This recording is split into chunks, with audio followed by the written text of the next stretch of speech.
Good morning, everyone. Welcome back. So, today we are going to revise chapter 15 refunds. I know you people are waiting for this chapter. In fact, few students have written to me, Sir, there are two topics in GST which are very complex. एक तो ITC, दूसरा refund. आपका revision lecture देखा तो ITC तो अब एकदम clear हो गया because you explain completely in practical manner. So now ITC is completely clear. Sir refund भी क्लियर करवा दो. तो चलिए आज क्लियर करते हैं. तो chapter 15 refunds, because I know you people are behind me for refund chapter revision. तो मैंने थोड़ा अलग तरीका इसके लिए इजाद किया है. हम लोग इसको क्या करेंगे कि बुक से तो देखेंगे जैसा एज यूजुअल देखते हैं. इसके अलावा मैं जो व्हाइट बोर्ड है उसका ज़्यादा यूज करूंगा. ओके, तो हम लोग क्या कवर करने वाले हैं इस चैप्टर के अंदर.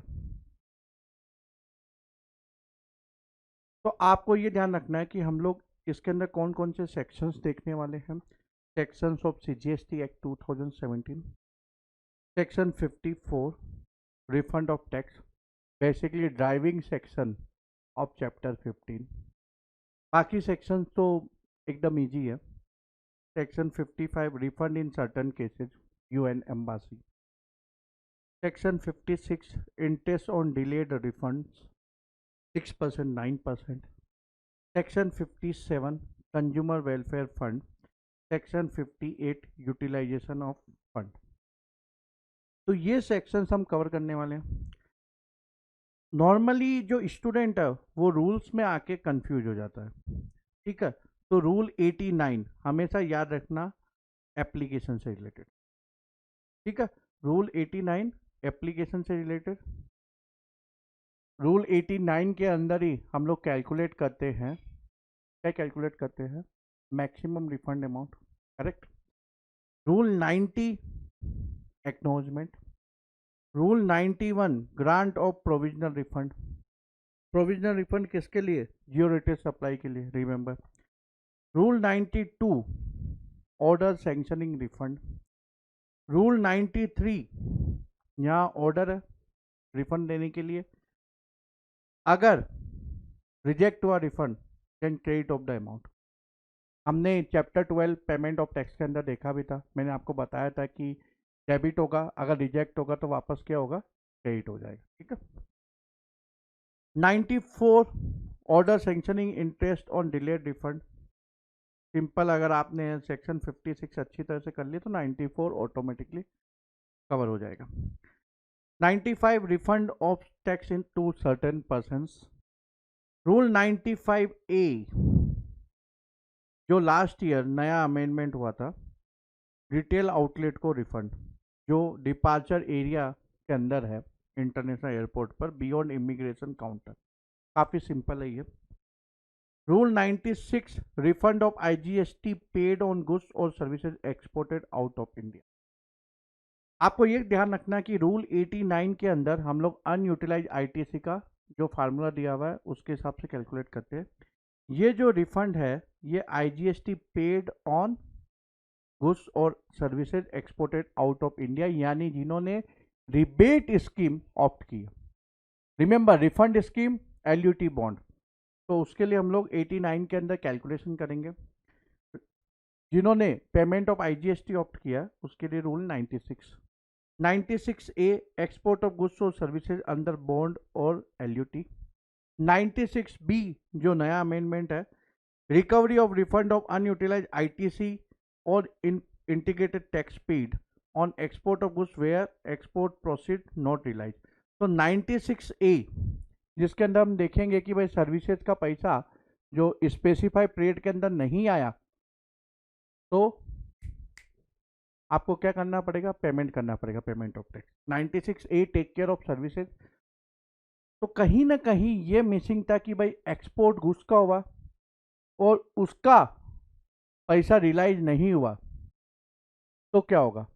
तो गवर्नमेंट ने वो लीकेज प्लग करने के लिए उन्होंने नया रूल इंसर्ट किया, rule 96B. 97 consumer welfare fund, 97A manual filing and processing. अब जीएसटी में उन्होंने उम्मीद तो की थी शुरुआत में कि सब कुछ ऑनलाइन होने वाला है, लेकिन अब क्या करें, उनके सिस्टम में इशू है, तो इसलिए उन्होंने रूल 97A इंसर्ट किया था, मैनुअल फाइलिंग एंड प्रोसेसिंग। हालांकि अब वो बोलते कि अब आप ऑनलाइन फाइल कर सकते हो, तो देखते हैं आगे क्या क्या होता है जीएसटी के अंदर। तो अगर ये जो टेबल है आप ये याद रखोगे, मतलब ऐसे आपको रट्टा नहीं मारना है, केवल इतना आप अच्छी तरह से समझ लोगे तो आपका रिफंड का चैप्टर जो आपको कॉम्प्लिकेटेड लगता है वो इजी हो जाएगा। तो ये सब हम लोग कवर करने वाले हैं इस चैप्टर के अंदर। अब सबसे पहले before I start refund chapter, आपको प्रिंसिपल ऑफ अनजस्ट एनरिचमेंट समझना पड़ेगा। नॉर्मली मैं रेगुलर लेक्चर में बहुत डिटेल में समझाता हूँ, लेकिन क्योंकि ये रिवीजन लेक्चर है फिर भी मैं कोशिश करूंगा कि आपको शॉर्ट टाइम के अंदर ये समझ में आ जाए। Principal of unjust enrichment, GST और कस्टम है क्या? Indirect tax. और इनकम टैक्स क्या है? Direct tax. ये तो आप लोगों को मालूम है। तो इनडायरेक्ट टैक्स है, तो इसमें क्या होता है, सप्लायर इज हैप्पी गाय, वो क्या करता है, जो एंड कंज्यूमर है, ठीक है मैं डायरेक्टली एग्जांपल एंड कंज्यूमर का ले रहा हूँ, उससे टैक्स ले लेता है। मान लीजिए वो कोई सप्लाई कर रहा है जिसकी value of supply under section 15 of GST act 2017 ₹100 है, उसके ऊपर टैक्स 18 है। तो ये 118 वो क्या करता है, कस्टमर से ले लेता है, ये सप्लायर। ₹100 तो उसका है, और ₹18 का वो क्या करता है, ₹18 ही is going to deposit to government, tax GST.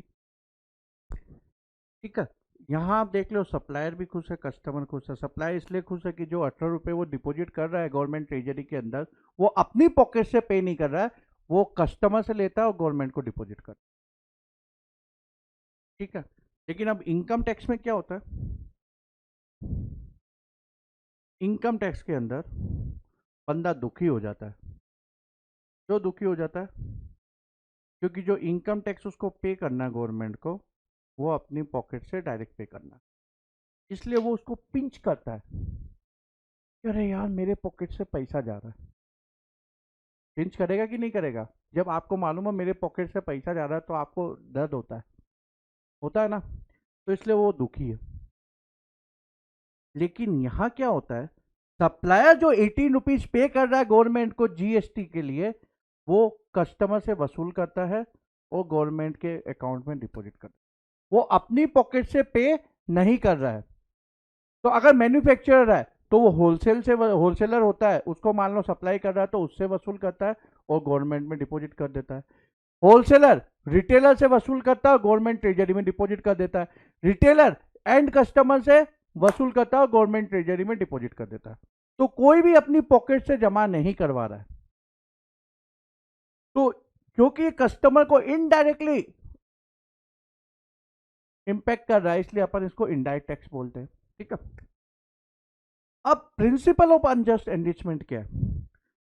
Supplier ने अपनी पॉकेट से पे किया क्या गवर्नमेंट ट्रेजरी के अंदर टैक्स? नहीं, उसने कस्टमर से लिया और कस्टमर ने बेसिकली अपनी पॉकेट से पे किया, लेकिन वो डिपॉजिट कौन कर रहा है? सप्लायर।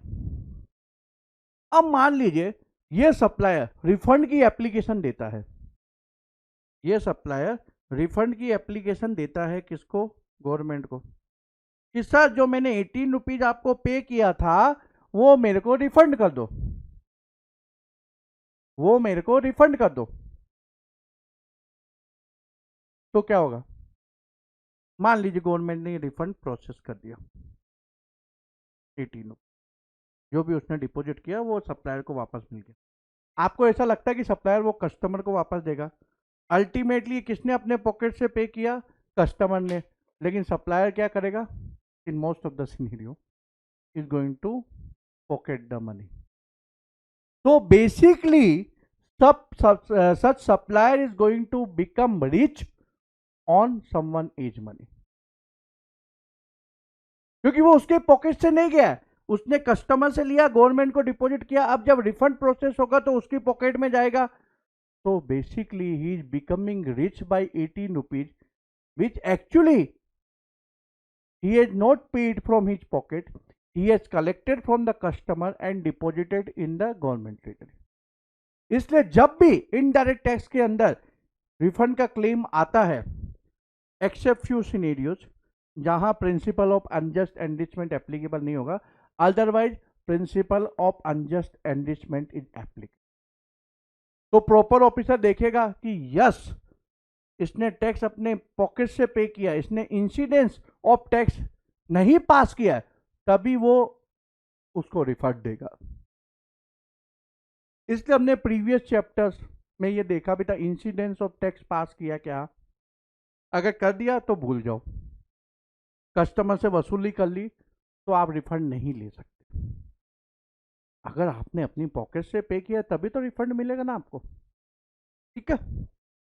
तो ये principal of unjust enrichment is very important principle in refund provisions, whether it is GST or custom or any other indirect tax law like VAT, excise duty. ठीक है. तो चलिए स्टार्ट करते हैं अब ये चैप्टर. अब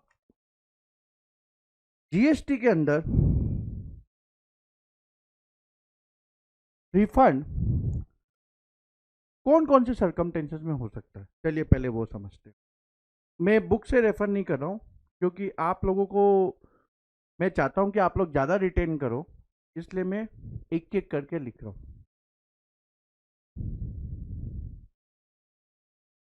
पहला, टैक्स इंटरेस्ट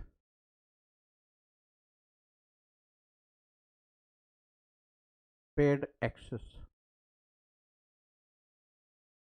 कब हो सकता है ऐसा? रिफंड वाउचर, जब रिफंड वाउचर इश्यू हुआ. कब होता रिफंड वाउचर? जब आपको एडवांस मिला, उसके बाद आपने सप्लाई नहीं की, then you need to return money whatever you received as a advance. तो आप क्या इश्यू करोगे? जब एडवांस आया तो रिसिप्ट वाउचर, और जब आप रिफंड दोगे तो रिफंड वाउचर. तो टैक्स इंटरेस्ट पेड एक्सेस, या फिर CTP NRTP,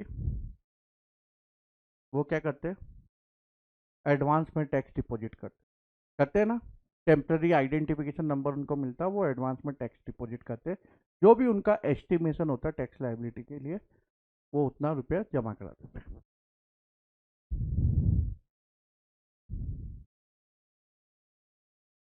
access balance in electronic cash laser.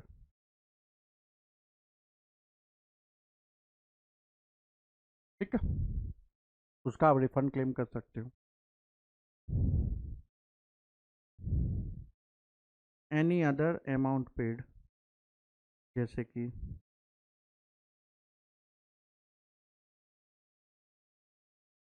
Supply not provided, N invoice not issue. हाँ. दूसरा, इंट्रा स्टेट सप्लाई, जिसको हमने क्या समझ लिया था, इंटर स्टेट सप्लाई. तो इंटर स्टेट सप्लाई है तो आईजीएसटी आपको पे करना पड़ेगा, और जो भी आपने सीजीएसटी एचजीएसटी पे किया उसका आप रिफंड क्लेम कर सकते हो, एंड वाइस वर्सा. सेक्शन कौन सा है इसका? 77 ना. ठीक है. सेक्शन 77. इसके अलावा जैसे प्रोविजनल असेसमेंट,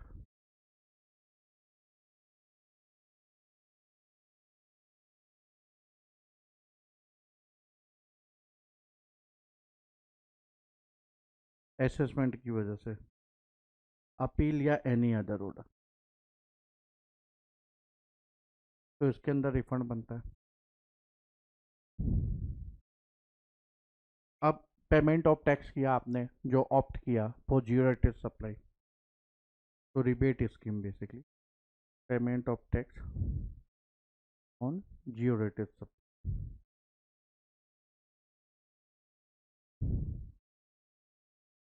उसके बाद अनयूटिलाइज आईटीसी, केवल 2 सिनेरियो में अनयूटिलाइज आईटीसी का रिफंड मिलता है। कौन कौन सा है वो? फर्स्ट, जीरो रेटेड सप्लाई जो आपने एलयूटी या बॉन्ड के अंदर किया, और उसके अलावा इन्वर्टेड ड्यूटी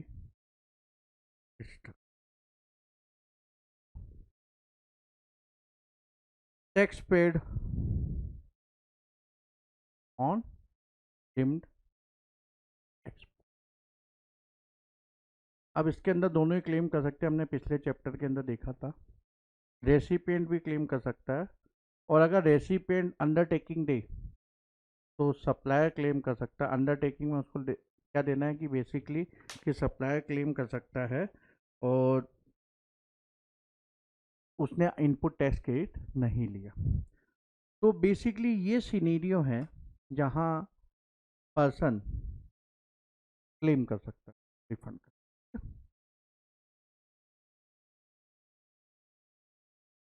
अब रिफंड कब प्रोसेस नहीं होगा? व्हेन, जो एक्सपोर्ट किया, when the goods exported out of India are subjected to export duty. तो एक्सपोर्ट ड्यूटी अगर उसके ऊपर लेविएबल है तो रिफंड नहीं मिलेगा, इवन दो इट में बी जियो रेटेड। इसके अलावा अगर ड्रॉबैक क्लेम मिला है तो रिफंड प्रोसेस नहीं होगा अंडर जीएसटी लॉ। वो सिंपल है, जो ये पैराग्राफ लिखा हुआ है ना, ये काफ़ी सिंपल है। ड्रॉबैक क्या होता है अब आप लोग मालूम है, कस्टम के अंदर basically refund of duty paid, correct. अगर आपको उधर रिफंड मिल गया है, आपने 100 रुपीज़ पे किया, आपको 100 का रिफंड मिल गया, तो अगर जीएसटी में भी रिफंड प्रोसेस होगा तो आपको नहीं लगता डबल रिफंड मिल जाएगा? आपको आपकी इनकम हो जाएगी, टैक्स आपकी इनकम तो नहीं बन सकती। तो जितना आपने पे किया उतना आपको ड्रॉबैक मिल गया, तो फिर जीएसटी में रिफंड नहीं बनता। लेकिन अगर नहीं मिला है आपको कस्टम के अंदर, ड्रॉबैक किसके अंदर मिलता है? ड्यूटी ड्रॉबैक कस्टम के अंदर। अगर नहीं मिला है तो आप फिर क्लेम कर सकते। तो आपको ये याद रखना कि अगर गुड्स के ऊपर एक्सपोर्ट ड्यूटी है देन नो रिफंड। तो अभी तक हमने क्या क्या देखा इस चैप्टर के अंदर? रिफंड से related sections, rules, principle of unjust enrichment, scenario where you can claim refund, if export of goods subject to export duty then refund is not going to be granted, और अगर drawback claim किया गया custom law के अंदर तो GST के अंदर refund process नहीं होगा। Time limit with in which refund claim can be filed, 2 years from the relevant date, 2 years from the relevant date according to explanation 2 of section 54 relevant date का मतलब क्या है? काफी लॉजिकल है ये, तो आपको रट्टा मारने की जरूरत नहीं है, केवल आपको 2-3 बार अच्छी तरह से समझना है जिससे कि ये दिमाग में आपके बैठ जाए। Taxable goods are exported by sea और air, date on which the ship और aircraft in which such goods are loaded leaves India. तो ये जैसे आप हाईलाइट कर लीजिए। Taxable goods are exported by land when such goods pass the frontier, तो वो date. Taxable goods are exported by post, date of dispatch of goods by the post office to a place outside India. Supply of goods regarded as deemed export, इसमें आपको खास तौर पे ध्यान रखना है, date on which return relating to such deemed export is finish. तो ये तो एक्सपोर्ट से रिलेटेड हो गया, ये गुड्स से रिलेटेड है। अब services, export of services out of India, जहाँ सर्विसेज पहले प्रोवाइड कर दी गई है और जो अमाउंट है बेसिकली रिसिप्ट है वो बाद में आया। तो date of receipt of payment in convertible foreign exchange और in Indian currency wherever permitted by the RBI. Remember export of services definition, तो फॉरेन करेंसी में पेमेंट आना चाहिए या इंडियन रुपीज में अगर आरबीआई परमिट करता है। तो यहाँ सर्विसेज पहले प्रोवाइड हो गई है, पेमेंट बाद में आया, तो पेमेंट की डेट। एडवांस में पेमेंट आ गया, सर्विसेज बाद में प्रोवाइड की गई, तो date of issue of invoice. तो ये export of services, export of goods हो गया। Refund of tax as a consequence of judgment, decree, order और direction of appellate authority, tribunal और कोर्ट। तो बहुत सिंपल है, date of communication of judgment, decree, order और direction. In case of refund of unutilise ITC, हमेशा आपको ये याद रखना है कि अनयूटिलाइज आईटीसी का रिफंड केवल 2 सिनेरियो के अंदर मिलता है, और आपको ये सेक्शन भी याद करना है, section 54 sub section 3 close 1, section 54 sub section 3 close 2। ए रजिस्टर्ड पर्सन में claim refund of any unutilise ITC. ठीक है, तो ए रजिस्टर्ड पर्सन में claim refund of any unutilise ITC only in case of zero rated supply close 1, ये याद करना आपको, of section 54 sub section 3। अगर आप क्लोज 1 भूल जाओ, लेकिन आपको सेक्शन 54 सब सेक्शन 3 याद रहना चाहिए। और क्लोज 2 किसके लिए, इन्वर्टेड ड्यूटी स्ट्रक्चर। ठीक है, तो इसके अंदर अनयूटिलाइज आईटीसी। अब जीरो रेटेड सप्लाई के अंदर अनयूटिलाइज आईटीसी का रिफंड कब मिलता है, एलयूटी बॉन्ड। ठीक है, तो इस मामले में क्या होगा, the due date for furnishing of return under section 39 for the period in which such claim for refund arises. Okay, tax paid on provisional assessment, जब फाइनल असेसमेंट हुआ, जैसे date of adjustment of tax after final assessment. Refund to a person other than the supplier, जिसने tax pay किया basically. Date of receipt of goods और services by such person, any other case date of payment of.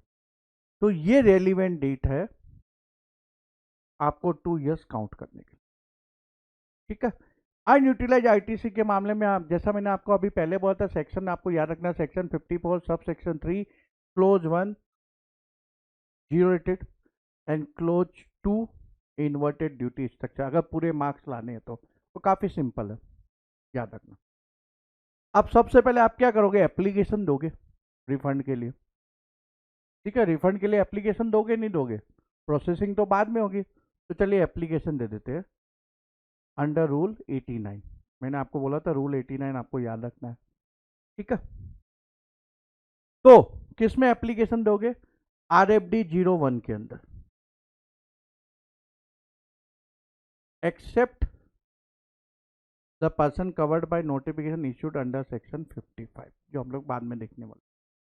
तो application आप किस में दोगे, form GST RFD 01। ये form अगर चाहे तो आप याद कर लेना, नहीं तो प्रेस्क्राइब फॉर्म।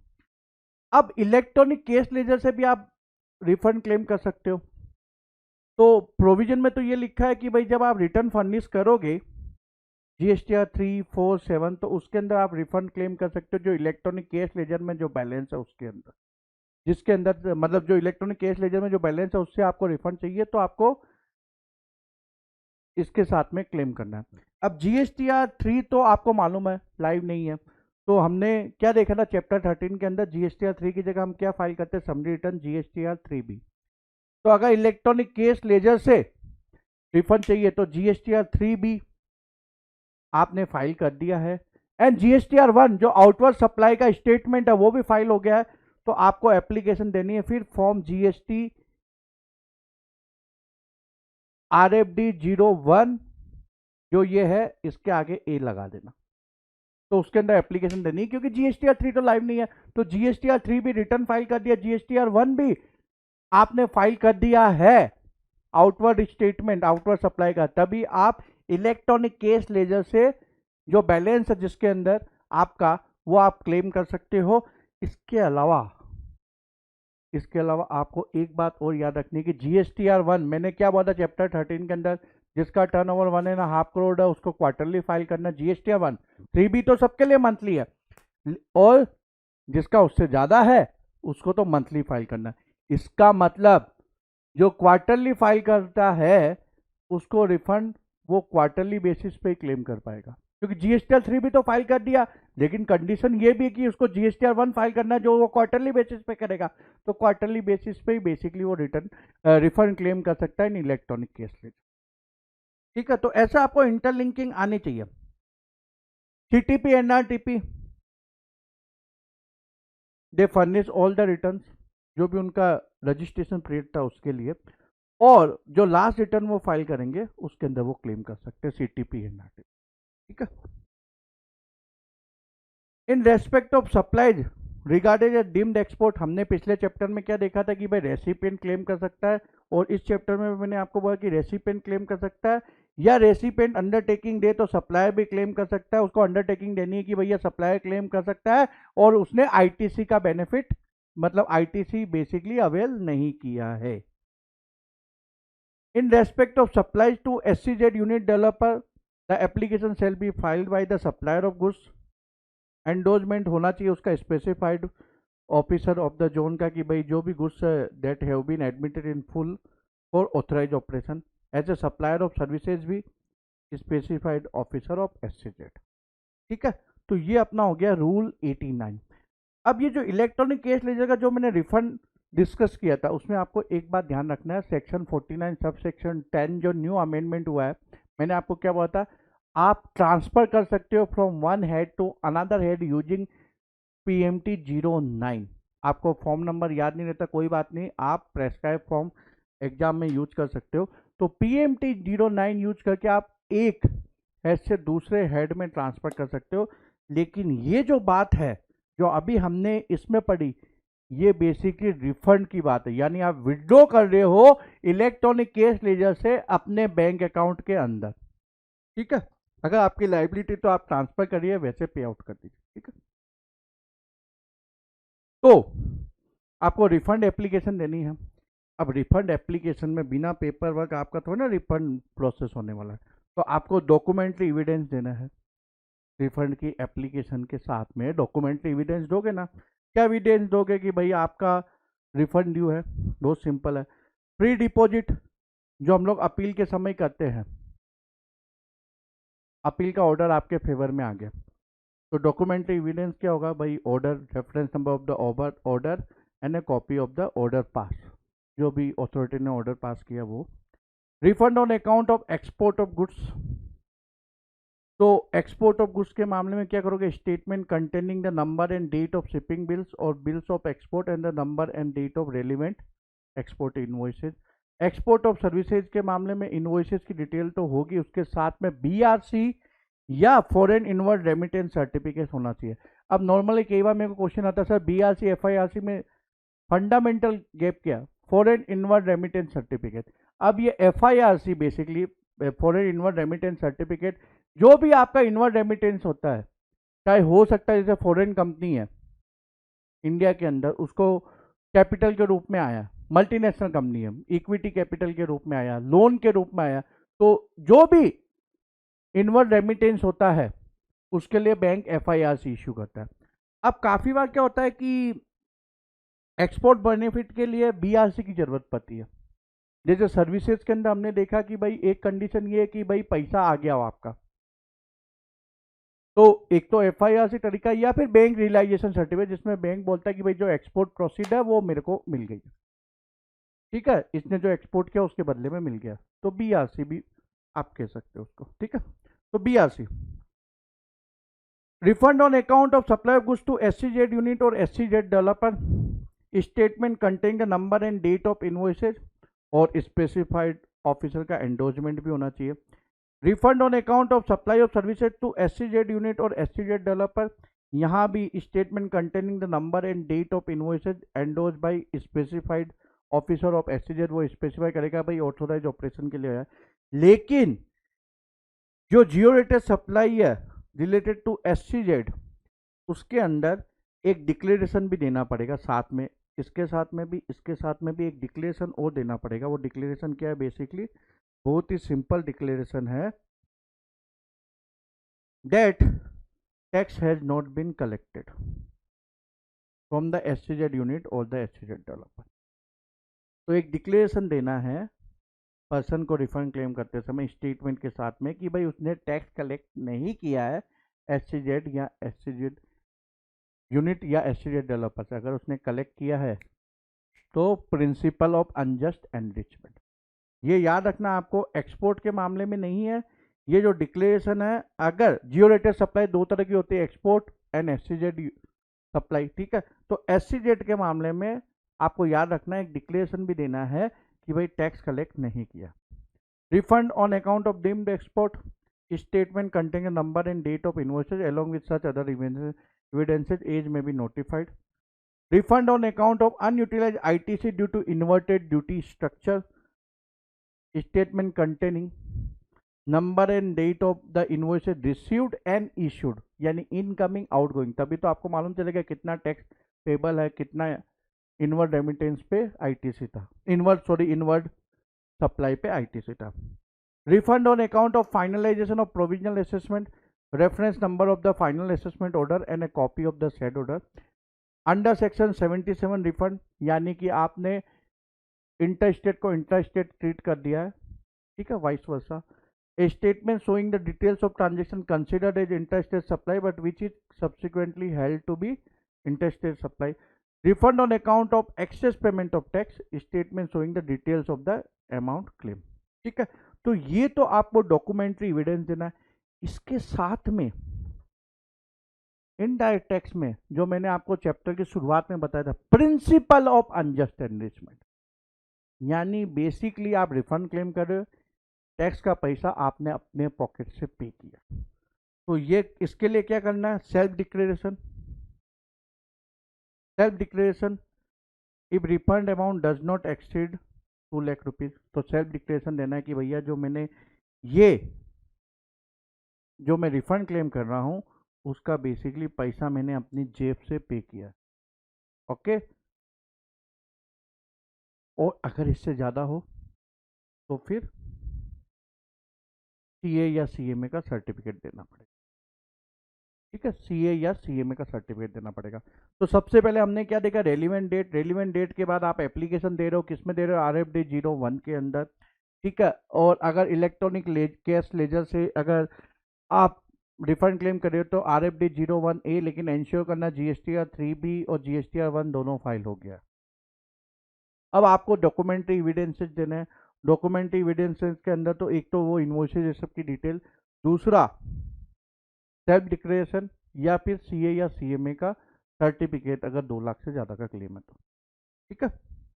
अब यह कब आपको सेल्फ डिक्लेरेशन भी नहीं देना पड़ेगा और CA या CMA का सर्टिफिकेट भी नहीं देना पड़ेगा? कौन से सिनेरियो में आपको दोनों नहीं देना पड़ेगा? जहां principle of unjust enrichment become inapplicable. तो वो कब इनएप्लीकेबल हो जाता है? When you are doing export. याद रखिए, पहले जियो रेटेड सप्लाई था, अब एक्सपोर्ट है। क्यों? इसका मतलब SCZ यूनिट या SCZ डेवलपर से आप पैसा कलेक्ट कर सकते हो, तो principal of unjust enrichment applicable हो जाता है। इसी को अगर हम लोग इसके साथ सिंक करें तो यहाँ इसलिए वो डिक्लेरेशन मांग रहा है कि भैया आपने टैक्स कलेक्ट नहीं किया, तो इसलिए प्रिंसिपल ऑफ अनजस्ट एनरिचमेंट इधर एप्लीकेबल हो जाता है। लेकिन एक्सपोर्ट के मामले में नहीं होता। इवन दो आप पेमेंट ऑफ IGST करते हो, ठीक है, तो यहाँ आपने ऑप्ट किया payment refund of tax paid, payment of IGST, ठीक है। तो उसके अंदर आप इनवॉइस के अंदर दिखा रहे हो, लेकिन उससे लोगे नहीं फॉरेन पार्टी से। अगर उससे आप लोगे तो वो बोलेगा भाई एक्सपोर्ट ही नहीं चाहिए मेरे को, क्योंकि मैं तो इसका इनपुट टैक्स क्रेडिट ले ही नहीं सकता, तो मेरी तो कॉस्ट ज़्यादा हो गई, तो इसलिए वो फिर आपसे माल ही नहीं खरीदेगा। तो payment refund of tax paid, जो आपने सेकंड ऑप्शन चूज किया रिबेट वाला, जिसमें पेमेंट ऑफ IGST, एक्सपोर्ट के मामले में आपको उसके लिए आप रिफंड क्लेम कर रहे हो तो आपको ज़रूरत नहीं है डिक्लेरेशन की या CA या CMA सर्टिफिकेट की ज़रूरत नहीं है। लेकिन अगर SCZ को सप्लाई किया आपने पेमेंट ऑफ IGST की, तो इनवॉइस में आप दिखा के वसूल कर सकते हो। तो इसलिए वहाँ principal of unjust enrichment applicable हो जाएगा और आपको डिक्लेरेशन ये भी देना पड़ेगा। इसके अलावा जो सेल्फ डिक्लेरेशन है वो एक्स्ट्रा है, या सीए या सीएमए का सर्टिफिकेट एक्स्ट्रा है, इसके अलावा ये भी आपको देना पड़ेगा। तो आपको याद रखना है principal of unjust enrichment applicable in case of SCZ supply if you have opted for payment of IGS. लेकिन अनयूटिलाइज आईटीसी के मामले में जीरो रेटेड सप्लाई है, तो यहाँ आपको सेल्फ डिक्लेरेशन या सीएसीएमए की सर्टिफिकेट की जरूरत नहीं पड़ेगी। याद रखना अनयूटिलाइज आईटीसी के अंदर जीरो रेटेड सप्लाई, जबकि रिफंड ऑफ टैक्स यानी पेमेंट ऑफ आईजीएसटी के अंदर केवल एक्सपोर्ट शामिल है। Refund of tax paid on a supply which is not provided either wholly और partially and for which invoice has not been issued. तो आपने रिसिप्ट वाउचर इश्यू किया, बाद में रिफंड वाउचर इश्यू कर, तो आपने सप्लाई की नहीं तो ऑब्वियसली टैक्स भी वसूल नहीं किया जो टैक्स आपने डिपॉजिट कर दिया government. Refund of tax in pursuance of section 77, तो इंटर स्टेट के ट्रीट करके आपने सीजीएसटी एचजीएसटी का पेमेंट किया, लेकिन आईजीएसटी था, इंटर स्टेट था, तो अब आपने एक तो पेमेंट कर दिया, आप दूसरा और करोगे, लेकिन कस्टमर से तो एक ही लोगे, तो इसीलिए अनजस्ट एनरिचमेंट एप्लीकेबल नहीं है। द टैक्स और interest borne by notified class of applicant. ठीक है, तो ये अब डॉक्यूमेंट एविडेंस है। अब बात आती है कि भाई हम अनयूटिलाइज आईटीसी के अंदर, जो मैंने आपको बोला था, अनयूटिलाइज आईटीसी के अंदर आप क्लेम कर सकते हो इन case of zero rated supply and inverted duty structure. Zero rated supply के लिए 54 सब सेक्शन 3 क्लोज 1 में, बार बार रिपीट कर रहा हूँ जिससे आपको याद हो जाए। ठीक है, उसका आप क्लेम कैसे करोगे, उसके लिए फार्मूला क्या है, तो ये फार्मूला है refund amount equal to turnover of zero rated supply of goods plus turnover of zero rated supply of services into net ITC divided by adjusted total turnover। ये कब एप्लीकेबल होगा, जो ये रूल 89 सब रूल 4 है, when registered person opted for LUT bond, यानी opted for LUT bond. तो आपको ये भी याद रखना है कि जब हमने पिछले चैप्टर में डिस्कशन किया था रिफंड स्कीम, रिबेट स्कीम, तो मैंने रिफंड स्कीम के अंदर बुक के अंदर कमेंट किया हुआ है कैपिटल गुड्स के ऊपर इसके अंदर रिफंड नहीं मिलता, जबकि जो पेमेंट ऑफ आईजीएसटी उसके अंदर मिल जाएगा। क्यों नहीं मिलता, अगर आप इसका फार्मूला देखोगे तो नेट आईटीसी की डेफिनेशन क्या है, input tax credit availed on inputs and input services during the relevant period. ठीक है, तो इसमें कैपिटल गुड्स कहाँ है, नहीं ना, इसलिए कैपिटल गुड्स के ऊपर रिफंड नहीं मिलता। तो अगर किसी को कैपिटल गुड्स के ऊपर रिफंड चाहिए तो उसको आप क्या सजेशन दोगे, that guy must opt for second way rebate payment of IG. ठीक है, तो refund amount means the maximum amount of refund that is admissible. Net ITC availed on inputs and input services during the relevant period, जिसके लिए claim किया जा रहा है, other than the ITC availed for which refund is claim under deemed export rule 89 सब rule 4A and merchant export rule 89 सब rule 4B और 4। तो इसको हम एक्सक्लूड करेंगे, क्यों, क्योंकि उसकी रिफंड की एप्लीकेशन अलग से। ठीक है, इसलिए हम उसको एक्सक्लूड करेंगे। ठीक है, डिम्ड एक्सपोर्ट। अब डिम्ड एक्सपोर्ट में भी आपको जो हमने चैप्टर 14 के अंदर देखा था इंटरलिंक करना है। मैंने आपको क्या बोला था, डिम्ड एक्सपोर्ट और मर्चेंट एक्सपोर्ट के मामले में payment of IGST can not export on payment of IGST. तो जब वो एक्सपोर्ट कर रहा था वो payment of IGST option choose नहीं कर सकता, और डिम्ड एक्सपोर्ट वाला भी पेमेंट ऑफ आईजीएसटी चूज नहीं कर सकता, उनको कंपलसरी एलयूटी बॉन्ड ऑप्शन ही चूज करना है, उनको अनयूटिलाइज आईटीसी क्लेम करना। ठीक है, तो इसलिए उसको हम इसमें एक्सक्लूड कर रहे हैं। अब turnover of zero rated supply of goods means अलग अलग करना आपको calculate, turnover of zero rated supply of goods और turnover of zero rated supply of services अलग अलग करना है। Means the value of zero rated supply of goods made during the relevant period without payment of tax under bond और LUT. मान लीजिए उस period के अंदर पेमेंट ऑफ आईजीएसटी भी है और ये भी एलयूटी बॉन्ड, तो केवल जो आपको टर्नओवर है वो एलयूटी बॉन्ड का ही लेना है, क्योंकि पेमेंट ऑफ आईजीएसटी में तो पूरा रिफंड मिल जाएगा। ठीक है, तो हम केवल वही टर्नओवर लेंगे जो एलयूटी या बॉन्ड के अंदर, जो भी जियो रेटेड सप्लाई का टर्नओवर।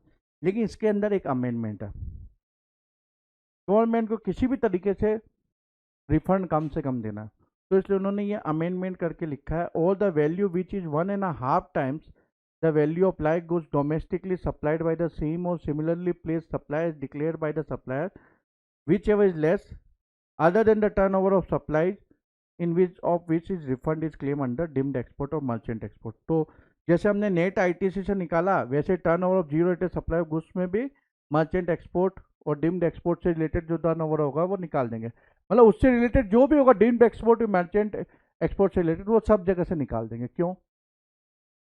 अगर एक जगह से निकालोगे दूसरी जगह से नहीं निकालोगे तो आपको नहीं लगता गलत कैलकुलेशन हो जाएगा? It is going to be quite illogical. ठीक है, इसलिए दोनों जगह से निकाल दें। अब ये अमेंडमेंट क्या है, बहुत सिंपल है। इसमें क्या लिखा, the value which is 1.5 times of the value of like goods domestically supplied by the same और similarly placed supplier is declared by the supplier whichever is less. तो मान लीजिए आपने एक्सपोर्ट किया 100 का,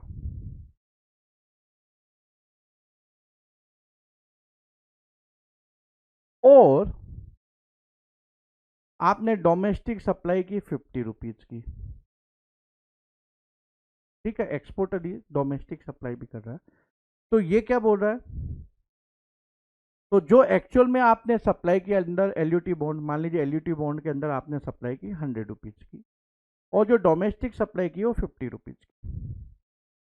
ठीक है, तो ये क्या बोल रहा है, value which is 1.5 times of the value of like goods domestically supplied by the same और सिमिलरली प्लेस्ड सप्लायर। तो 1.5 टाइम्स क्या होगा इसका, 75 रुपीज। तो आप बेसिकली टर्नओवर कितना लोगे, विच एवर इज लेस। तो अब आप turnover of zero rated supply under LUT bond 100 नहीं लेके, जो एक्चुअल में आपका टर्नओवर है, आप 75 ही लोगे। आप कितना लोगे, 75। इससे क्या होगा, फार्मूला देखिए। तो आपका बेसिकली वो क्या कर रहे हैं, आपका रिफंड अमाउंट कम कर रहे हैं। खुश मत होइए, रिफंड अमाउंट कम कर रहे हैं। अब ऐसा भी हो सकता है कि सप्लायर के डोमेस्टिकली सप्लाई नहीं करता हो, तो उन्होंने आगे ये भी ऐड किया है, other than the turnover of as declared by the supplier, similarly place supplier as declared by the supplier. तो अगर वो खुद सप्लाई नहीं कर रहा तो उसको एक सप्लायर ढूंढना है जो सिमिलरली प्लेस है, उसका लेना है। अब आप ये सोचिए कितना डिबेटेबल होगा। जो भी वो ढूंढ के लाएगा एक्सपोर्टर, प्रॉपर ऑफिसर बोलने वाला, अरे भैया ये सिमिलरली प्लेस नहीं है। अब ऐसे ऐसे अमेंडमेंट होते हैं। ठीक है, तो ये turn over of zero rated supply of goods, turn over of zero rated supply of services के अंदर आपको एक ही चीज का ध्यान रखना है, एक ही लॉजिक ध्यान रखना है, पैसा आ गया, सर्विस प्रोवाइड हो गई। ठीक है, तभी वो एक्सपोर्ट ऑफ सर्विसेज होगा। करेक्ट। ठीक है, तो ये बात का आप ध्यान रखोगे तो जो ये फार्मूला है वो बहुत ईजी हो जाएगा। तो मैंने नीचे दे के भी रखा है, aggregate of payment receive during the relevant period for zero rated supply of services, ad advances received in any period prior to relevant period but supply completed in this relevant period. तो advance आपको मान लीजिए पहले मिल गया हो, लेकिन service अब complete किया। ठीक है, सर्विस अब प्रोवाइड किया, तो अब वो लिया जाएगा, पिछले पीरियड में वो माइनस होगा। और इस पीरियड में जो एडवांसेज मिले हैं लेकिन अभी सप्लाई सर्विसेज प्रोवाइड नहीं की गई है, उसको आप लेस करोगे। ठीक है, तो बेसिकली सर्विस प्रोविजन हो गया और पैसा भी आ गया, उसी को हम टर्नओवर के अंदर लेंगे। ठीक है, फिर एडजस्टेड टोटल टर्नओवर, तो the turnover in a state और UT as defined under clause 112 of section 2 excluding the turnover of services. Turnover of zero-rated services determined in terms of clause D above and non-zero-rated supply of services excluding the value of exempt supply other than zero-rated supply and the turnover of supplies in respect of which refund is claimed under Rule 4A or Sub Rule 4B or both if any during the relevant period। वही अपना merchant export and deemed export। ठीक है, and relevant period means the period for which the claim has been filed। हालांकि काफी लोगों ने बोला sir ये समझ में नहीं आता हम लोग को, तो इसलिए मैंने बुक में टेबल भी बनाई हुई है। रिफंड अमाउंट नेट आईटीसी आपको कैसे कैलकुलेट करना है, turn off zero rated supply of goods, remember ये आपको 1.5 टाइम तक रेस्ट्रिक्ट करना है डोमेस्टिक सप्लाई का। Turn over of zero rated supply of services adjust total turn over and relevant पे। तो ये हो गया रूल 89 सब rule 4 zero rated supply under LUT bond. ठीक है, LUT bond zero rated supply. Now rule 89 सब rule 5 pertaining to inverted duty structure section 54 subsection 3 clause 2। Inverted duty structure क्या होता है? बहुत सिंपल है। When your inverse supply tax rate is higher compare to your outward supply. तो जो outward supply आप कर रहे हो उसकी टैक्स रेट मान लीजिए 12% है, और जो आपकी इनवर्स सप्लाई है उसकी टैक्स रेट 18% है। तो obviously you are going to continue to accumulate the ITC. ठीक है, इसलिए उसका रिफंड अलाउ किया जाता है। इसको हम क्या बोलते हैं? Inverted duty structure. तो इसके अंदर क्या फार्मूला है? Turnover of inverted rated supply of goods and services into net ITC divided by adjusted total turnover minus tax payable on such inverted rated supply of goods and services. Net ITC shall mean the input tax credit availed on inputs. केवल inputs यानी कि input services and capital goods पे आपको refund नहीं मिलेगा। ठीक है, तो इसको आप मिक्सअप मत करना, क्योंकि जो ऊपर नेट आईटीसी की डेफिनेशन है उसके अंदर क्या है? नेट आईटीसी की input tax credit availed on inputs and input services, इसमें कैपिटल गुड्स नहीं है, लेकिन यहां इनपुट सर्विसेज भी नहीं है, कैपिटल गुड्स भी नहीं है। ठीक है, एडजस्टेड टोटल टर्नओवर की डेफिनेशन वही है जो हमने ऊपर देखी। अब इसके अलावा एक अमेंडमेंट है। Amendment basically in the form of CBIC circular. तो सीबीआईसी ने सर्कुलर इशू किया, सर्कुलर नंबर 125/44/2019। उसमें यह बताया गया कि हम रिफंड का कैलकुलेशन कैसे करेंगे, रिफंड अमाउंट का। तो मैक्सिमम रिफंड अमाउंट जो अभी हमने देखा कैसे कैलकुलेट करते हैं, हमने दोनों फार्मूला देखे। रूल 89 सब रूल 4 किससे रिलेटेड है? Zero rated supply LUT bond. Rule 89 सब रूल 5 इन्वर्टेड ड्यूटी स्ट्रक्चर।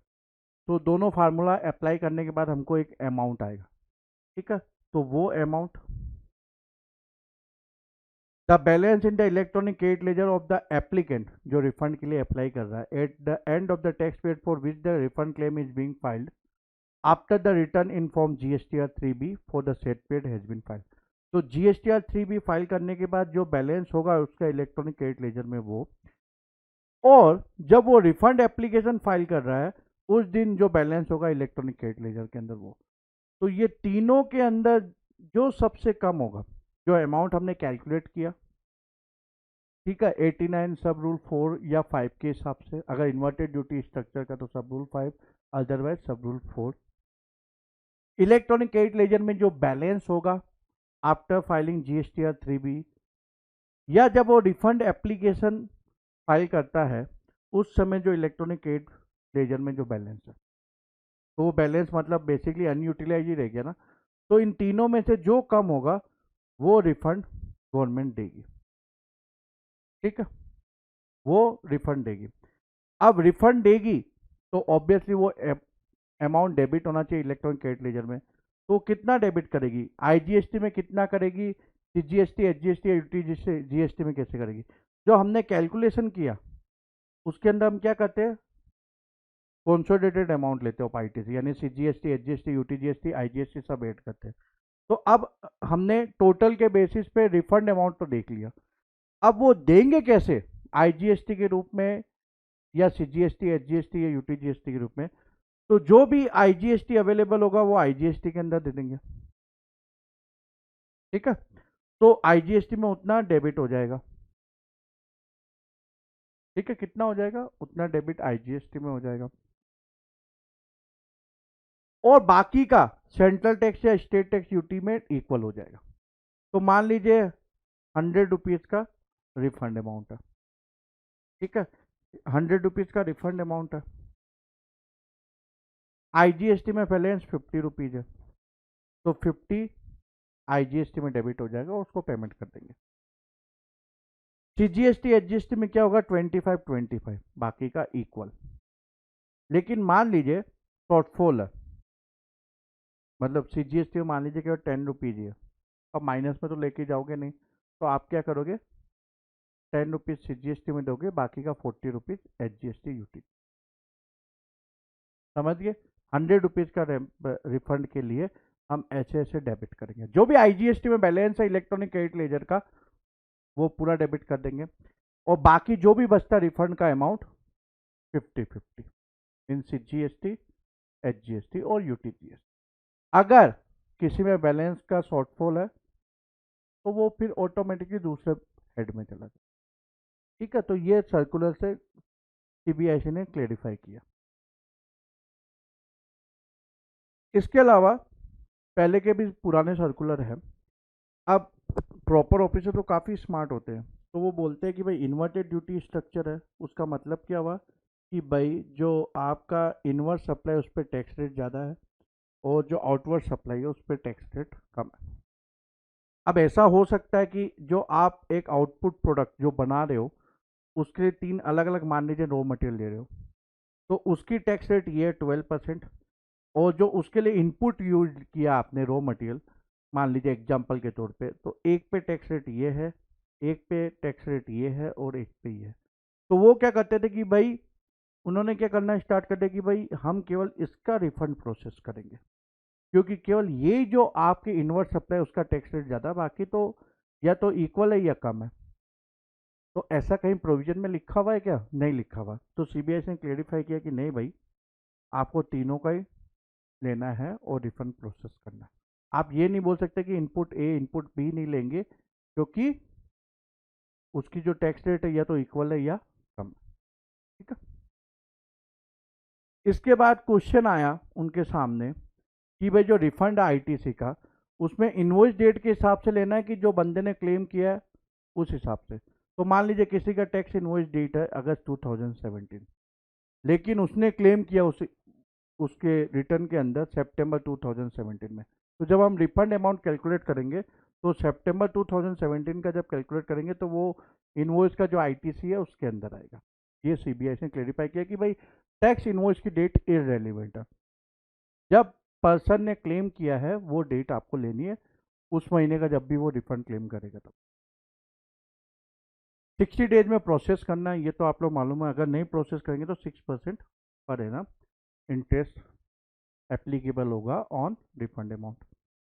अब interpretation of the term inputs, क्योंकि अभी हमने क्या देखा, जैसे इन्वर्टेड ड्यूटी स्ट्रक्चर के अंदर भी कल इनपुट्स पे रिफंड मिलता है और ऊपर भी कैपिटल गुड्स के ऊपर रिफंड नहीं मिलता, इधर भी नहीं मिलता। तो अब क्वेश्चन ये आता था इनके सामने कि स्टोर्स एंड स्पेयर्स, जो पैकिंग मटेरियल होता है, स्टोर्स एंड स्पेयर्स होता है, मशीनरी रिपेयर के लिए मटेरियल यूज किया गया, या प्रिंटिंग एंड स्टेशनरी, जैसे मान लीजिए इनवॉइस प्रिंटिंग के लिए यूज किया गया, तो डिपार्टमेंटल ऑफिसर ने बोला ये इनपुट्स नहीं है।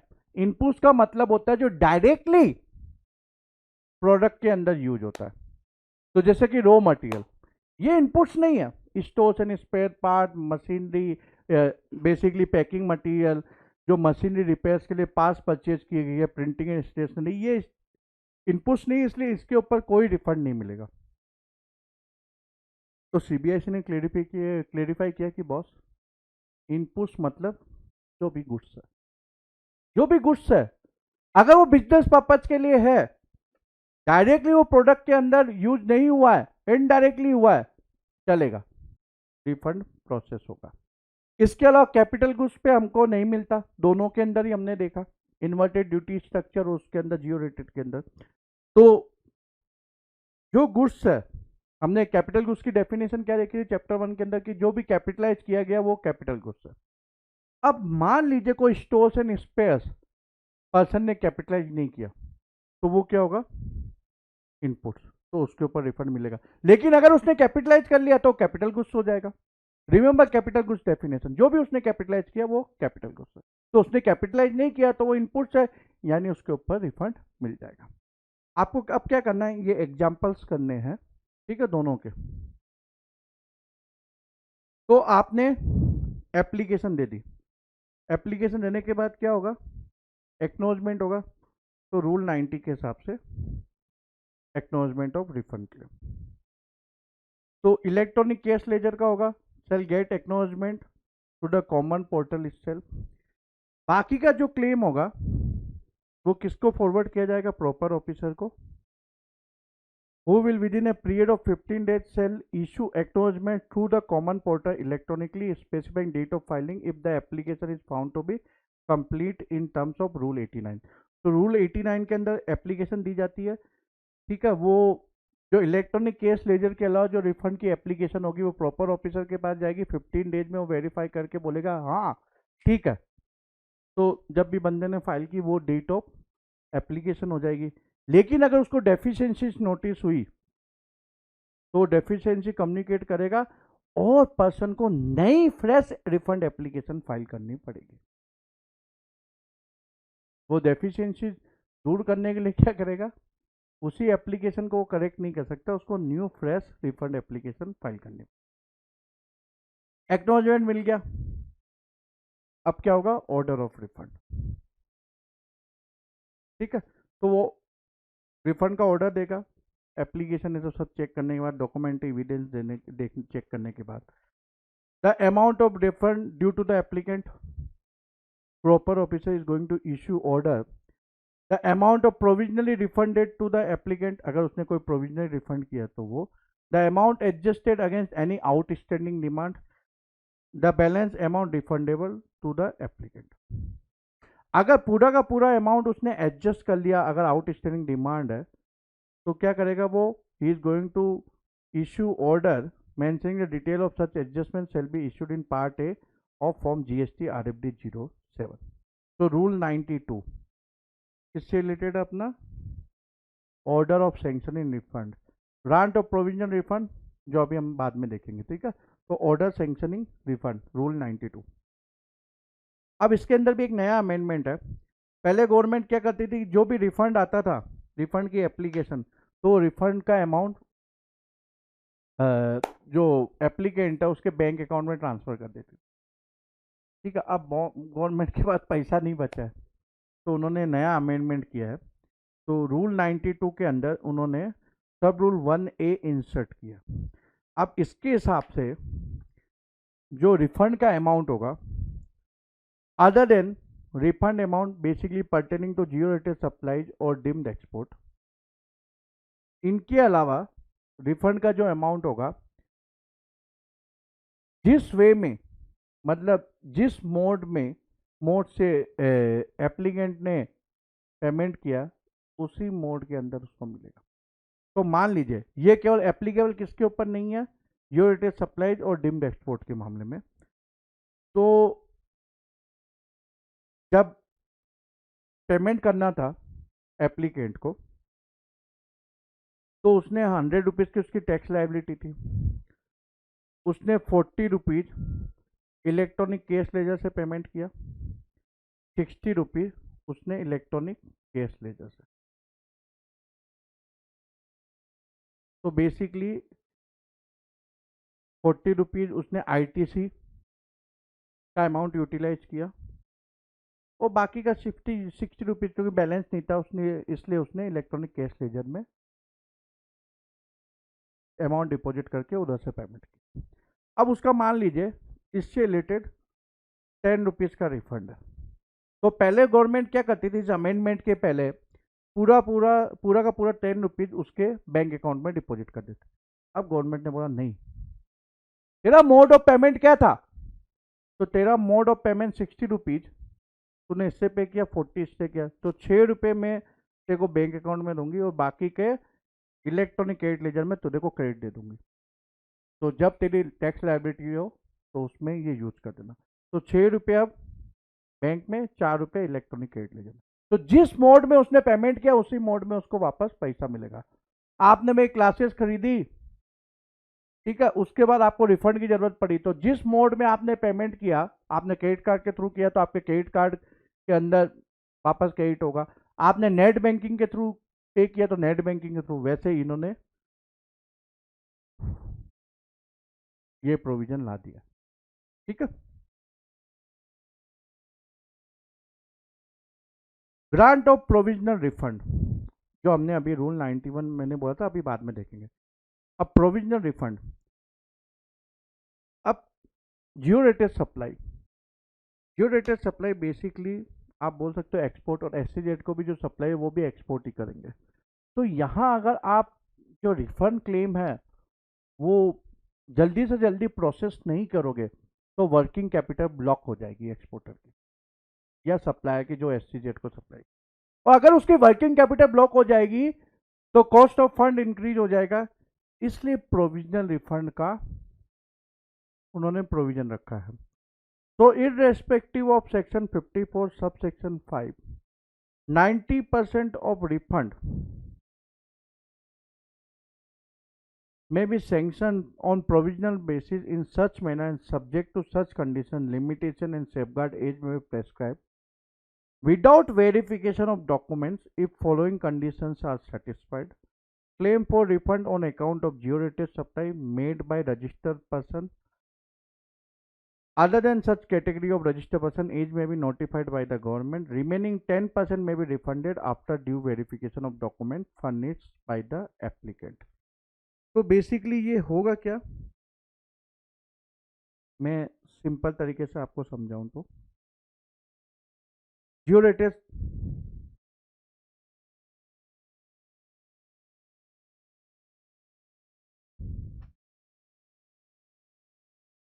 रेटेड सप्लाई है, ठीक है। तो गुड्स हो या सर्विसेज हो, 7 डेज के अंदर जो एप्लीकेंट है उसको रिफंड मिल जाएगा। कितने अमाउंट का? 90%। अब इसके अलावा प्रॉपर ऑफिसर क्या करेगा कि भाई विदाउट वेरिफिकेशन ऑफ डॉक्यूमेंट वो 90% तो प्रोसेस कर देगा, बाकी का वो डॉक्यूमेंट वेरीफाई करेगा और उसके बाद बाकी का 10% फाइनल सेटलमेंट। ठीक है, तो ये अकॉर्डिंग टू रूल 91। तो section 54 sub section 6 read with rule 91। लेकिन वो प्रोविजनल रिफंड 90% उस समय ग्रांट नहीं करेगा जब जो एप्लीकेंट है who has been prosecuted for any offense under the act or under an existing law यानी previous law where the amount of tax evaded exceed 250 lakh rupees during the period of 5 years immediately preceding the tax period। तो उस मामले में क्योंकि defaulter है तो इसलिए वो प्रोविजनल रिफंड ग्रांट नहीं करेगा। Otherwise he is going to give provisional refund 90% without verification of documents and 10% after doing final calculation. ठीक है, पीरियड क्या है मैंने बताया, 7 days from the date of acknowledgement. ठीक है, अंडर सब रूल 1 और sub rule 2 of rule 9। Principle of unjust enrichment हमने चैप्टर की शुरुआत में देख लिया था। The refund shall be sanction directly to the claimant in the following cases. Section 54 sub section 8, refund of tax paid on export of goods or services of both or on inputs or input services used in making such export. Refund of unutilized ITC in case of zero-rated supplies. Refund of tax paid on supply which is not provided either wholly or partially or and for which invoice has not been issued or where a refund voucher has been issued. Refund of tax in pursuance of section 77 यानी inter state आपको पे करना था, आपने intra state मान के GST HGST का payment कर दिया। Tax interest other amount paid by the applicant where the incidence has not been pass on to any other person, the tax और interest borne by notified class of applicant. Other cases के अंदर क्या होगा, वो consumer welfare के अंदर credit हो जाएगा। वो सिंपल है, गवर्नमेंट को ये मालूम चल गया कि भाई ये टैक्स का अमाउंट नहीं है, तो इतना तो आप अकाउंटिंग जानते हो कि अगर टैक्स का अमाउंट नहीं है तो टैक्स के लेजर में नहीं रहना चाहिए, तो इसलिए वो कंज्यूमर वेलफेयर फंड में ट्रांसफर हो। Issue of SC and rejection of refund claim, rule 92 sub rule 3। अगर proper officer is satisfied that any part of the refund amount claim is not admissible, तो वो क्या करेगा, एससीएन इशू करेगा। SCN issue किया तो applicant को क्या करना है, within 15 days of receipt of the notice he need to furnish reply. ठीक है, उसने रिप्लाई दिया, ऑफिसर को अपॉर्चुनिटी ऑफ बीइंग हर्ड देना है, उसके बाद वो ऑर्डर देगा whether the amount of refund in whole or part or rejecting the said refund claim, या तो वो सेंक्शन कर देगा या फिर होली रिफंड जो भी उसने क्लेम किया वो सेंक्शन कर देगा या पार्टली कर देगा या रिजेक्ट कर देगा। Withholding of refund claim and other provision section 54 subsection 10 to section 54 subsection 50। Proper officer में withhold a refund due in case on non filing of return और non payment of tax interest and penalty which is basically not state by any court tribunal और appellate authority. ठीक है, तो उस मामले में वो क्या कर सकता है, विथहोल्ड कर सकता है। इसके अलावा commissioner board after giving the tax payer an opportunity of being heard, वो भी विथहोल्ड कर सकते हैं जब उनको लगता है कि भाई it is going to adversely affect revenue interest. An order giving rise to a refund is subject matter of an appeal or further proceeding or where any order other proceeding under this act is pending on account of malfeasance or fraud committed। तो जो अब उन्होंने withheld किया है, अब मान लीजिए बाद में वो एंटर टाइटल हो जाता है तो उसको इंटरेस्ट भी मिलेगा at the rate of 6%। The amount of advance tax deposited by a CTP NRTP, उसको उनको कब रिफंड मिलेगा, जब रजिस्ट्रेशन पीरियड कंप्लीट हो गया, उन्होंने सारे रिटर्न फाइल कर दिए। ठीक है, no refund shall be granted और paid to an applicant if the amount is less than 1000 rupees, तो उस मामले में रिफंड नहीं दिया जाएगा। ये पर टैक्स हेड है, यानी जीएसटी के लिए केवल ये लिमिट है, तो सेम लिमिट होगी एचजीएसटी यूटीजीएसटी के लिए। तो अच्छा खासा अमाउंट गवर्नमेंट रोकना चाहती है, लेकिन ये जो लिमिट है ये एप्लीकेबल नहीं होगी इलेक्ट्रॉनिक कैश लेजर के लिए। तो मतलब इसके अंदर अगर आप 100 रुपीज़ का भी रिफंड चाहते हो तो ले सकते हो। अगर कोई भी रिफंड क्लेम रिजेक्ट होगा, it is going to be recredited to the electronic cash ledger. अब गवर्नमेंट ने क्या किया है, उन्होंने नया रूल 95A इंसर्ट किया which is basically related to refund to duty free shops and duty paid shops. आपने देखा होगा एयरपोर्ट, जो इंटरनेशनल एयरपोर्ट होता है, तो सबसे पहले आप क्या करते हो, आप उधर से बोर्डिंग पास लेते हो। ठीक है, बोर्डिंग पास लेने के बाद आपको इमिग्रेशन काउंटर, सिक्योरिटी क्लियरेंस, ये सब क्लियर करके फिर आप डिपार्चर एरिया में वेट करते हो। वो नॉर्मली इमिग्रेशन काउंटर के बाद में होता है। डिपार्चर एरिया मतलब वहाँ से अब आप डायरेक्टली फ्लाइट लोगे और फ्लाई करोगे। ठीक है, तो वहाँ क्या होता है, वहाँ बैठे हुए आप देखते हो कि चारों तरफ मेरे शॉप्स ही शॉप्स, तो जिसको ड्यूटी फ्री शॉप्स या ड्यूटी पेड शॉप्स बोले थे, रिटेल आउटलेट है, तो वहाँ से आप बाई कर सकते हो। तो वहाँ से जब आप बाई करते हो तो वो जो जो भी आप गुड्स बाई करते हो तो वो उसके ऊपर टैक्स चार्ज नहीं करेंगे, क्योंकि गवर्नमेंट ने उसको एग्जम्प्ट कर दिया। तो ये basically it is for tourist. The term tourist has been defined to mean a person not normally resident in India who enters India for a stay of not more than 6 months for legitimate non-immigrant purpose। तो हमने ये देखा था chapter 3 के अंदर कि उनको अगर आप सप्लाई करोगे तो क्या होगा, इंटर स्टेट सप्लाई होगा, तो obviously IGST need to be levied and collected. अब ड्यूटी फ्री शॉप्स या ड्यूटी पेड शॉप्स है क्या, तो रिटेल आउटलेट जो आप इंटरनेशनल एयरपोर्ट पर देखते हो, उसमें दो तरह के आउटलेट कहते हैं हम उसको। ड्यूटी फ्री शॉप्स जो बेसिकली जो गुड्स है वो प्रोक्योर करता है कस्टम वेयर हाउस से, ठीक है, as well as tax paid indigenous goods, यानी वो इंडिजीनियस जो डोमेस्टिक सप्लायर होता है उनसे भी बाई करता है। अब डोमेस्टिक सप्लायर जब इसको सप्लाई करेगा तो जीएसटी चार्ज करेगा ना, तो उनको टैक्स पे करना पड़ता है उसके ऊपर। Duty paid shops which supplies only tax paid indigenous goods. ठीक है, तो अब जब वो टूरिस्ट को सप्लाई कर रहे हैं then that is exempted from IGST and GST compensation cess.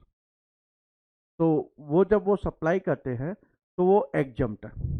ठीक है, ऑब्वियसली उनको कुछ कंडीशंस सेटिस्फाई करनी पड़ती है, जैसे details of passport, detail of boarding pass, a passenger declaration in the prescribe format, copy of invoice evidencing that no tax was charge from the eligible passenger by the retail outlet. ठीक है, तो ये exempt है। अब ये exempt है, लेकिन जब उन्होंने प्रोक्योरमेंट किया डोमेस्टिक सप्लायर से तो उसने जीएसटी चार्ज किया। अब ये एग्जम्प्ट है तो इनपुट टैक्स क्रेडिट तो वो अवेल नहीं कर सकता according to section 17 sub section 2। तो उनको हार्डशिप नहीं हो इसलिए गवर्नमेंट ने बोला boss you claim the refund. तो these duty free shops and duty paid shops they can claim the refund. They are not eligible to claim ITC because these are exempt supplies. तो इसलिए इनको जो भी उन्होंने पे किया है इनवर्ट सप्लाई के ऊपर उसके ऊपर रिफंड उनको मिल जाएगा। ठीक है, किसके ऊपर मिलेगा? जो भी उन्होंने पे किया है अमाउंट सप्लायर को जीएसटी का इनवर्ट सप्लाई पे उसके ऊपर उनको रिफंड मिल जाएगा। ठीक है, तो यही रूल 95A है along with circular number 106 to 25 2019 GST dated 29/6/2019। Rule 96 person opted for rebate scheme means payment of IGST। Rule 89 सब रूल 4 किसके लिए था? Refund scheme LUT bond। So how the taxable person who is exporting goods he is going to claim refund? Very simple. When exporter is going to export he is going to file what? Shipping bill. वो shipping bill file करेगा। Person in charge of convince वो क्या file करेगा? वो file करेगा delivery manifest या export manifest या export report. ये आप लोगों ने कस्टम में पढ़ा है। तो ये डेटा टैली हो जाएगा और ये मालूम चल जाएगा कि भाई एक्सपोर्ट हो गया। इसके बाद एक्सपोर्टर को GSTR 3 भी फाइल करना है और GSTR 1। GSTR 1 के अंदर अगर आप लोगों ने ऑफलाइन यूटिलिटी देखी है तो उसके अंदर आपने एक सीट देखी होगी जो एक्सपोर्ट से रिलेटेड है।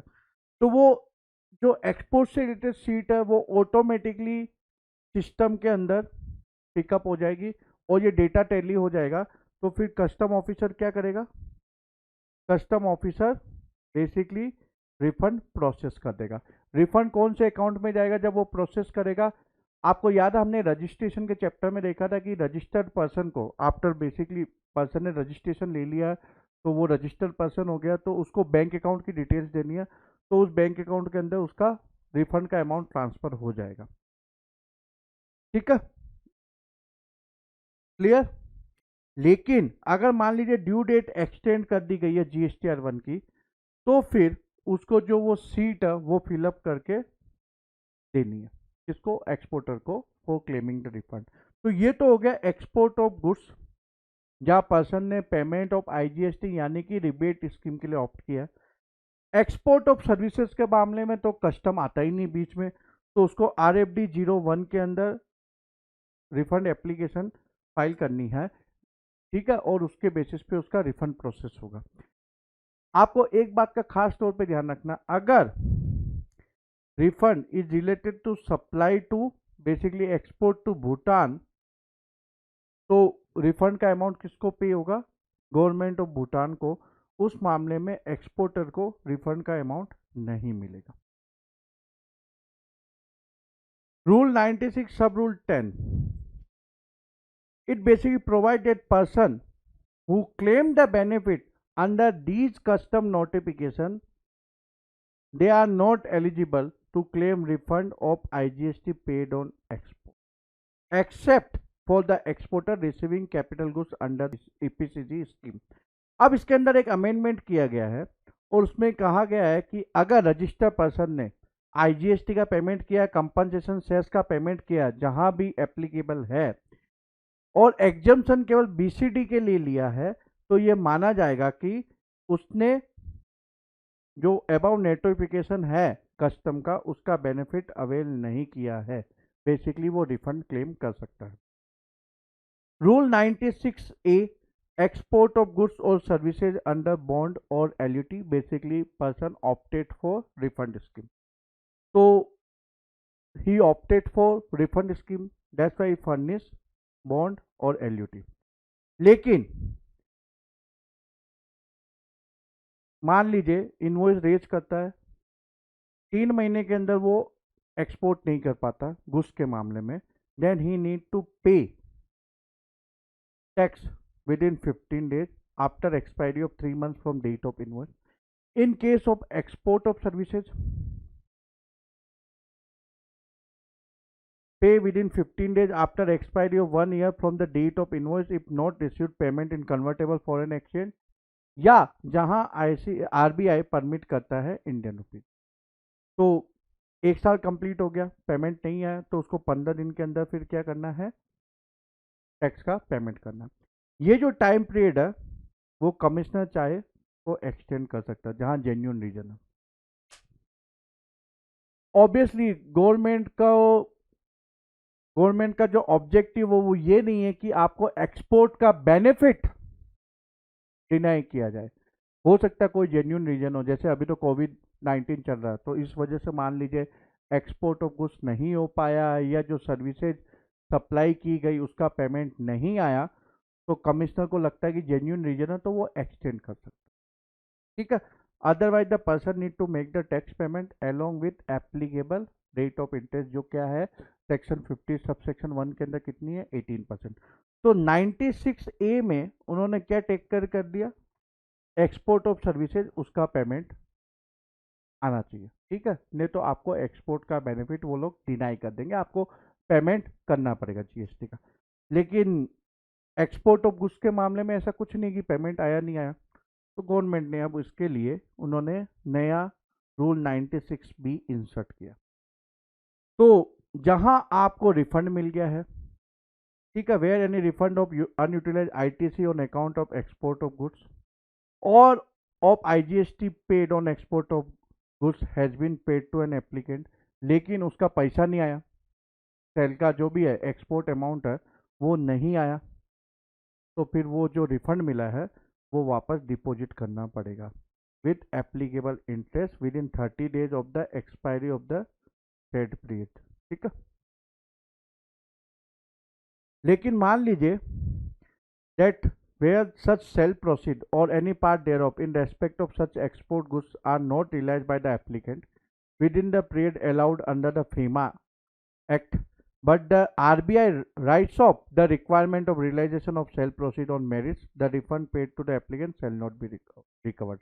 तो जहां आरबीआई उसको राइट ऑफ कर देता है और अमाउंट नहीं आता है, तो रिफंड करने की जरूरत नहीं है, जो रजिस्टर्ड पर्सन है वो रिफंड रख सकता है, जो भी उसको गवर्नमेंट ने प्रोसेस करके दिया है वो रिफंड कर देता है अमाउंट, मतलब जो भी उसको रिफंड आया है वो डिपॉजिट कर देता, रिफंड कर देता मतलब डिपॉजिट कर देता गवर्नमेंट ट्रेजरी में। उसके बाद उसको जो सेल प्रोसीड है वो आ जाता है, तो फिर उसको वापस बेनिफिट मिलना चाहिए ना, तो इसलिए सब rule 2 of rule 96B, where the sale proceeds are realized by the applicant in full or part after the amount of refund has been recovered from him under sub rule 1 and the applicant produces evidence about such realization within a period of 3 months from the date of realization of sale proceed, the amount so recovered shall be refunded by the proper officer. तो पूरा अगर उसको cell proceed relies हो गया तो पूरा refund जो भी उसने डिपॉजिट किया वो वापस दे दिया जाएगा, पार्टली हुआ तो पार्टली मिलेगा, पूरा नहीं मिलेगा। सर्कुलर नंबर 125/44/2019 हमने देख लिया था। ठीक है, देखा था ना कि नहीं देखा था? इसके बाद circular number 135/05/2020, again new amendment जो सीबीएसई ने इशू किया, डेटेड 31 मार्च 2020। तो क्वेरी थी इन फ्रंट ऑफ सीबीआईसी कि जो रिफंड क्लेम है वो अगर मान लीजिए 2 फाइनेंशियल ईयर का है, उसमें दो जो पीरियड आ रहा है वो 2 फाइनेंशियल ईयर का है, तो उसको बंच टुगेदर कर सकते हैं, यानी साथ में क्लेम कर सकते हैं। तो उन्होंने बोला yes, it can be claim together. Refund of accumulated ITC due to rate reduction. तो एक ट्रेडर है, उसने एक गुड्स परचेज किया, जब उसने बाई किया उसकी टैक्स रेट 18% थी, बाद में जीएसटी की टैक्स रेट गवर्नमेंट ने मान लीजिए रिड्यूस करके उस गुड्स के ऊपर 12% कर दी। तो क्या वो इन्वर्टेड ड्यूटी स्ट्रक्चर के प्रोविजन के अंदर क्लेम कर सकता है रिफंड? तो सीबीआईसी ने बोला नहीं बॉस, क्योंकि ये सब्सिक्वेंट रेट रिडक्शन की वजह से जो एक्यूमुलेट होता है उसके लिए उसको कोई रिफंड नहीं मिलेगा। Refund of accumulated ITC in respect of invoices reflecting in form GSTR 2A। तो पहले उन्होंने सर्कुलर नंबर 125/44/2019 के अंदर सीबीआईसी ने क्लेरिफाई किया था कि भाई जो भी इनवॉइसेज सप्लायर ने बेसिकली जीएसटीआर 1 जिसके लिए सप्लायर ने फर्निश नहीं किया है, ठीक है, जो एप्लीकेंट है वो क्या कर सकता है, वो इनवॉइस कॉपी देके रिफंड क्लेम कर सकता है। लेकिन अब इस सर्कुलर के उन्होंने बोला नहीं, जो भी उसने अपलोड किया बेसिकली जिसके लिए जीएसटीआर 1 फाइल किया है उसी के लिए उसको रिफंड मिलेगा। And you need to interlink this with rule 36 sub rule 4। या जीएसटीआर 2A में अगर 100 रुपीज आ रहा है तो हम कितना क्लेम कर सकते हैं? मैक्सिमम 110, ठीक है, 10% of GSTR 2A। Remember rule 36 sub rule 4। फिर सर्कुलर नंबर 137/07/2020 उन्होंने इश्यू किया 13 अप्रैल 2020 को। इसके अंदर पहला क्वेरी, जो पहला इश्यू उनके सामने पुटअप किया गया, वो है an advance is received by a supplier for a service contract which subsequently got cancelled. Supplier has issued the invoice before supply of service and paid the GST thereon, where he can claim refund of tax paid or is he required to adjust his tax liability in his return।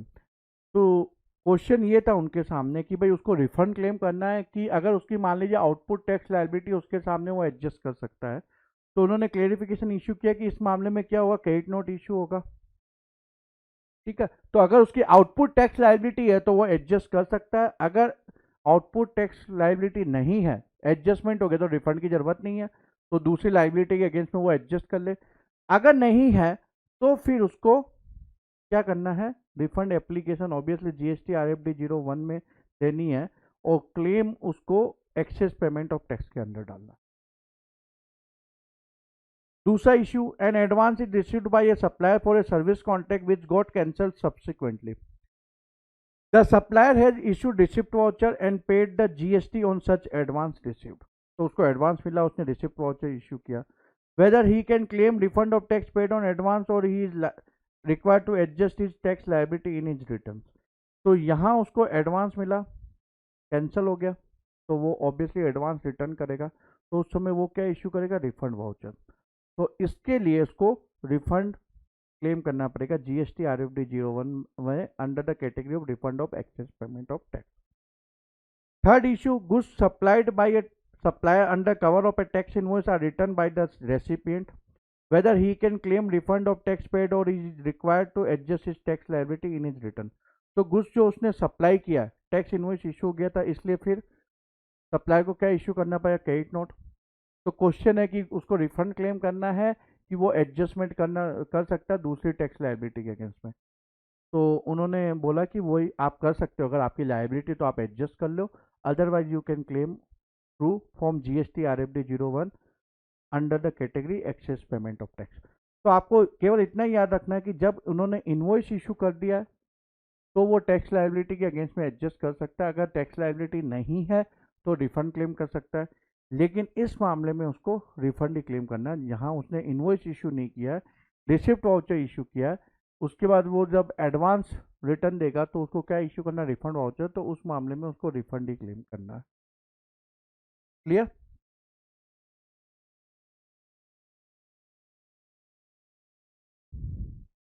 तो ये हमने cover कर लिया। अब section 55 refund,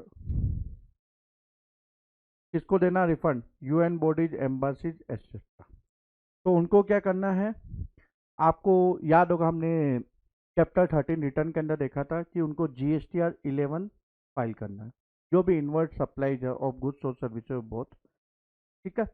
और application उनको RFD 10 के अंदर वंस इन एवरी क्वार्टर वो फाइल कर सकते।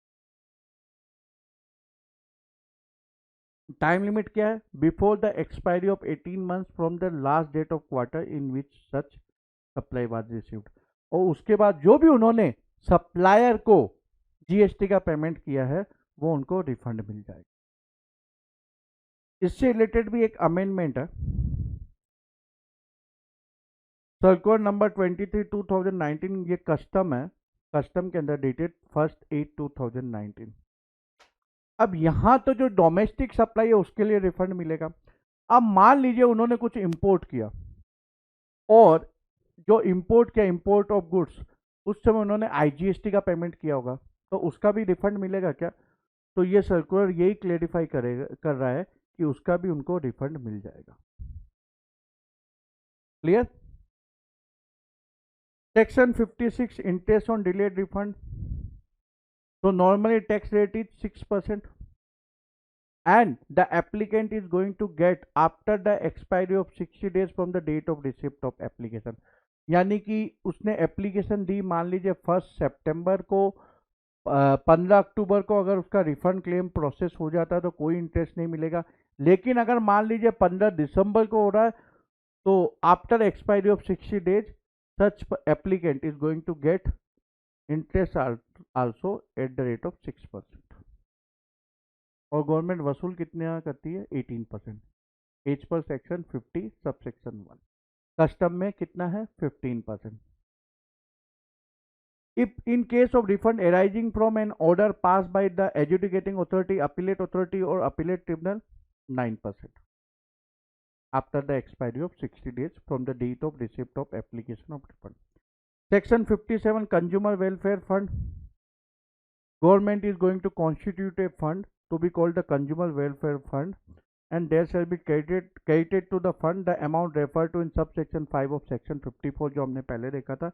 Any income, अब वो लोग इन्वेस्टमेंट करेंगे तो इन्वेस्टमेंट से इनकम आएगी, वो भी किसमें क्रेडिट होगी, to the fund, such other monies received by it.